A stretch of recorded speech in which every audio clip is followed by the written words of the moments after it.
하나님께서 주신 오늘의 말씀은 신약성경 에베소서 1장 11절과 12절입니다. 신약성경 에베소서 1장 11절 12절 말씀을 제가 봉독해 드리겠습니다. 모든 일을 그의 뜻의 결정대로 일하시는 이의 계획을 따라 우리가 예정을 입어 그 안에서 기업이 되었으니 이는 우리가 그리스도 안에서 전부터 바라던 그의 영광의 찬송이 되게 하려 하심이라. 아멘. 오늘은 여러분과 하나님의 예정하심에 대한 이야기를 함께 나누어 보겠습니다. 사도 바울은 교회 안에 공동체 일원으로 들어온 이방인들에게 너희들이 어떤 존재인지 또 어떤 인생을 살아가야 되는지 오늘 이 에베소서에서 기록을 하고 있습니다. 그 당시에 에베소에는 새신자가 된 이방인 출신들의 성도들이 참 많았습니다. 그래서 그들에게 그리스도가 어떤 존재인지, 이 그리스도의 구속으로 인해서 교회 공동체가 어떻게 신약시대에 이르러 이방인들까지 포함하게 되었는지 그 과정과 의미를 설명하고 있습니다. 여러분께서도 잘 아시다시피 구약시대 하나님의 구원의 역사는 이 이스라엘을 중심으로 되어 있었습니다. 그러나 신약시대에는 구원의 대상이 이제 온 세계 이방인들에게로 확장이 되어졌습니다. 이에 사도 바울은 이제 갓 교회에 들어오게 된, 입문하게 된 이방인 성도님들에게 신약교회는 다름이 아니라 이미 태초부터 그리스도의 구속사역을 중심으로 전 역사를 조망하는 하나님의 섭리에 따라 그 오랜 세월에 거쳐서 구약 시대를 지나 그 연장성산에서 세워진 것을 이제 강조하고 있는 것입니다. 또한 사도 바울은 이스라엘 선민으로 이루어져 있던 구약교회, 그리고 이제 온 열방의 이방인들에게로 열려져 있는 신약교회의 그 연속성, 연결성을 이야기하고 있습니다. 이 사실은 이제 교회 안에 들어온 이방인들에게, 그리고 선민의식으로 굳어져 있었던 유대인들에게 매우 필요한 가르침이었던 것입니다. 온 우주의 만물, 모든 피조물의 주인 되시는 하나님께서 모든 일을 계획하시고 일하신다는 것, 그것을 통해서 우리 모두가 하나님의 뜻, 곧 하나님의 예정 안에 있음을 사도 바울은 이야기하고 있습니다. 다시 말해서 하나님께서 이루시기를 기뻐하시고 원하시고 계획하시고 목적하시는 바들은 하나도 빠짐없이 모두 이루어지고 있다는 사실입니다. 즉, 모든 일어나는 일들은 하나님께로부터 미리 정해진 것이다 라는 사실이죠. 이를 가리켜서 하나님의 작정이라고 이야기합니다. 하나님의 예정 또한 이 작정 안에서 믿는 자를 불러주시는 바로 하나님의 예정이라고 이야기를 하는데, 우리가 본문을 통해서 먼저 살펴볼 수 있는 하나님의 예정의 내용 첫 번째는 바로 하나님의 주권입니다. 에베소서 1장 11절 상반절은 이렇게 말합니다. 모든 일을 그의 뜻의 결정대로 일하시는 이에. 에베소서에서 사도 바울은 철저하게 자신의 인생뿐 아니라 에베소의 성도들이 하나님께로부터 나온 것, 하나님의 결정 가운데 있음을 이야기합니다. 그리고 에베소서 1장 1절은 이렇게 말합니다. 하나님의 뜻으로 말미암아 그리스도 예수의 사도된 바울은. 또 1장 4절에도 보시면 곧 창세전에 그리스도 안에서 우리를 택하사, 또 5절 앞부분에 보시면 그 기쁘신 뜻대로 라고 말하고 있습니다. 사도 바울은 자신과 우리의 모든 삶의 영역에 보이지 아니하는 손길이 있음을 이제 에베소 성도님들에게 이야기하고 있습니다. 나를 선택하시고 인도하신 하나님, 여러분을 부르신 하나님께서 하나님의 주권으로 우리를 통치하고 있습니다 라고 말하고 있는 것이죠.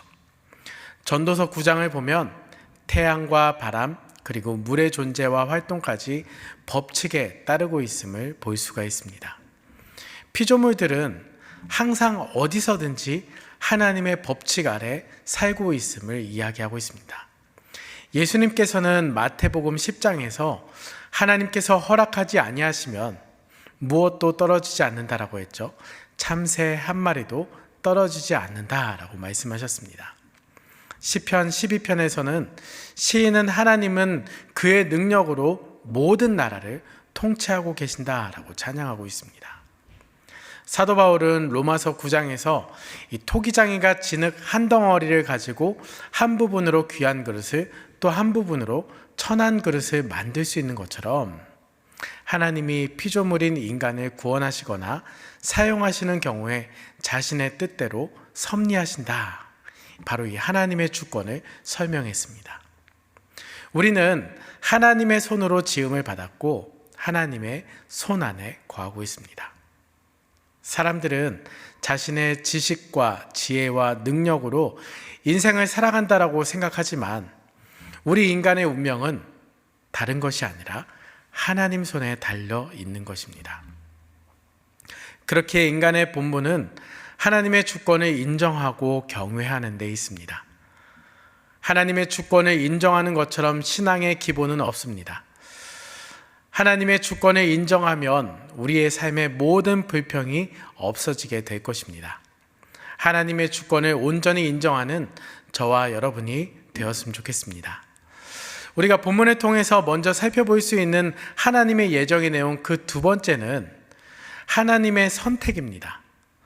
에베소서 1장 11절의 말씀에 보면 모든 일을 그의 뜻의 결정대로 일하시는 이의 계획에 따라 우리가 예정을 입어 그 안에서 기업이 되었으니 라고 기록되어 있습니다. 본문은 하나님의 예정 가운데 우리가 하나님 안에서 기업이 되었다. 다른 말로 하면 하나님의 소유가 되었다라고 말하고 있습니다. 하나님의 예정이라는 것, 하나님의 작정하심 가운데 사람의 구원에 관한 특별한 작정, 이 특별한 작정을 예정이라고 말합니다. 곧 그것은 하나님의 선택입니다. 하나님은 선택하실 때 우리 안에 있는 어떤 조건을 보고 선택하신 게 아닙니다. 인간의 공로와 관계없이 하나님의 뜻에 따라 무조건적으로 예정해 주신 것입니다. 그래서 이것을 우리는 하나님의 무조건적 선택이라고 이야기합니다. 그렇기 때문에 예수 그리스도 안에서 구원의 백성으로 살아가는 우리는 하나님의 예정이 무조건적이라는 이 사실을 깨닫고 감격해야 되는 것입니다. 나의 공로와 조건이 아니라 내게 어떠한 특별한 조건이 있어서 된 것이 아니라 하나님의 뜻 가운데 선택되었다라는 것을 깨닫는 그리스도인은 하나님의 은혜를 생각하고 그 은혜에 감사할 수밖에 없는 것이죠. 에베소서 2장 8절과 9절 말씀에 이렇게 기록됩니다. 너희는 그 은혜에 의하여 믿음으로 말미암아 구원을 받았으니 이것은 너희에게서 난 것이 아니요 하나님의 선물이라. 행위에서 난 것이 아니니 이는 누구든지 자랑하지 못하게 함이라. 사도 바울은 우리가 믿음을 가진다는 것, 그것은 너희 자신에게서 난 것이 아니다. 또한 너희의 행위에서 난 것도 아니다 라고 말하고 있습니다. 구원에 있어서 꼭 필요한 이 믿음도 우리에게서 나지 않고 행위에서 난 것으로 되지 않는다. 그것은 바로 하나님의 선물이다 라고 말하고 있는 것입니다. 그렇기에 믿음으로 구원에 이르는 것은 오로지 다른 것이 아니라 하나님의 선택하심을 통해서만 가능합니다. 하나님의 선택은 오직 하나님의 기쁘신 뜻, 그것만이 구원의 조건입니다. 또한 본문 11절에서 기업이 되게 하셨다라고 이야기하고 있는데, 즉 소유로 삼으셨다라는 것은 변하지 않는 것을 의미합니다. 하나님의 선택은 변하지 않는 것입니다. 하나님께서 한번 선택하신 그 사랑을 변치 아니하시고 그 선택한 자를 궁극적으로 끝까지 구원하십니다. 우리가 이것을 가리켜서 성도의 견인, 곧 끝까지 구원이라고 부릅니다. 로마서 8장 30절에 보니까 또 미리 정하신 그들을 또한 부르시고 부르신 그들을 또한 의롭다 하시고 의롭다 하신 그들을 또한 영화롭게 하셨느니라 라고 말씀하고 있는데요. 여기에 그들이라는 말이 3번 나오고 있습니다. 여기서 말하는 그들은 처음에 예정된 자들을 이야기하는 것입니다. 구원을 받기로 선택된 자들은 구원이 완성되기 전까지 그 구원의 길에서 한 사람도 떨어지지 않는다는 말입니다. 빌립보서 1장 6절 말씀에 너희 안에서 착한 일을 시작하신 이가 그리스도 예수의 날까지 이루실 줄을 우리는 확신하노라 라고 기록하고 있습니다. 사랑하는 성도 여러분, 이 성경을 근거로 하나님의 선택을 이해한다면 이만큼 우리에게 큰 위로를 가져다 주는 것도 없습니다. 하나님께서 선택하신 자, 그 선택하신 자를 끝까지 인도하신다. 그것이 우리에게 위로가 되는 것입니다. 내가 선택받은 자라는 그 사실을 확신하게 되면 그것이 내 삶을 하나님의 찬송, 하나님을 경외하는 자리로 이끌어가고 나로 겸손하게 하고 근면하게 하고 넘치는 위로를 얻게 하는 참 복된 하나님의 약속입니다. 하나님의 선택의 은혜를 우리가 온전히 누릴 수 있기를 바랍니다. 오늘 우리가 본문을 통해서 살펴볼 수 있는 하나님의 예정 그 세 번째는 바로 하나님의 영광에 찬송이 되게 하신다는 사실입니다. 하나님이 우리를 예정하셔서 그의 주권 가운데 우리를 선택하신 이유가 무엇입니까? 바로 우리가 하나님의 영광에 찬송이 되기 위함입니다. 에베소서 1장 12절 말씀에 이는 우리가 그리스도 안에서 전부터 바라던 그의 영광에 찬송이 되게 하려 하심이라 라고 기록하고 있습니다. 성경은 예정의 이유를 하나님께 영광의 찬송이 되게 하려 하신 것이라고 말합니다. 만일 구원에 우리의 노력이 단 1%라도 들어간다면 그것은 온전히 하나님께 영광이 될 수 없겠죠. 구원의 예정이 하나님께 영광이 되는 이유는 바로 완전한 하나님의 은혜이기 때문입니다. 나의 공로가 아니라 나의 어떠함이 아니라 순도 100%의 하나님의 공로입니다. 그래서 바울은 12절에서 하나님께 영광의 찬송을 돌려드리고 있는 것입니다. 그렇기에 예정 가운데 있는 우리의 삶은 거룩하고 겸손한 삶이 될 수밖에 없습니다. 믿음 안에 있는 나의 삶이 하나님의 영광과 찬송임을 기억하면서 더욱더 겸손하고 겸손함으로 하나님 앞에서 거룩하게 살아가는 그 믿음 안에 거하는 우리 모두가 될 수 있기를 바랍니다. 말씀을 맺겠습니다. 하나님께서 우리에게 사도 바울을 통해서 하나님의 예정을 말씀하시는 이유는 구원받은 우리의 믿음을 더욱 굳건하게 만들어 주시기 위함입니다. 구원이 우리의 선택에 달려 있었다면 우리의 구원은 날마다 흔들릴 수밖에 없겠죠. 나의 감정에 따라서 하루에 12번도 더 바뀔 수 있는 것입니다. 그러나 구원은 하나님의 예정하심 가운데 있습니다. 하나님께서 선택하셨습니다. 하나님께서 작정하셨습니다. 그러기에 우리가 구원을 확신할 수 있는 증거는 오직 바로 하나님 한 분이십니다. 그리고 그 구원이라는 선물 앞에 하나님께서 우리에게 주신 우리는 믿음으로 반응하면 되는 것이죠.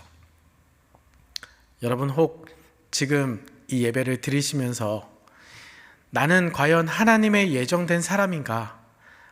라는 의심 가운데 계신 분이 계십니까? 여러분이 예수 그리스도 안에 있고 그분에 대한 믿음이 있다라면 여러분은 하나님의 예정 안에 있음이 분명합니다. 이 하나님의 예정은 전도자에게도 오해를 사기도 합니다. 구원을 받을 사람이 정해져 있으면 왜 나는 전도해야 되는가? 그러나 하나님의 예정을 받은 성도는 더 열심히 전도에 열심을 낼 수밖에 없습니다. 만일 전도하는 사람에게 예정에 대한 믿음이 없으면 전도의 열매에 대한 좌절이나 교만에 빠지게 되는 것이죠.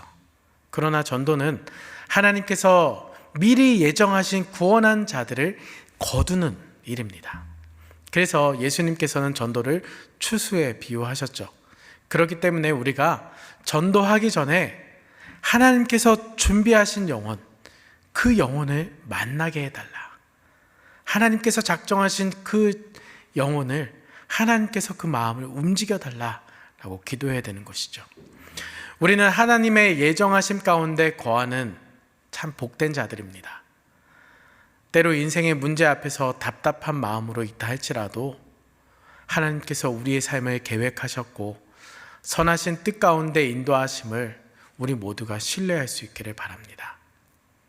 바람개비 하나도 여러분 바람이 불어야지만 돌아가는 것처럼 하나님의 때가 되어야만 우리가 겪는 인생의 문제도 해결될 수 있습니다. 그래서 성경은 지속적으로 하나님의 때를 인내하며 기다림을 이야기하고 있습니다. 우리는 하나님의 예정 가운데 있는 그의 소유가 된 백성입니다. 아무런 자격 없는 우리를 택하시고 소유 삼아 주신 그 하나님을 더욱더 찬송하고 경배하면서 우리에게 주신 삶을 살아가는 저와 여러분이 되었으면 좋겠습니다. 여러분의 하루하루가 그 하나님의 예정 가운데 붙잡힌 바 되어 있다는 사실, 그것이 위로와 힘과 능력이 될 수 있기를 간절히 축복합니다.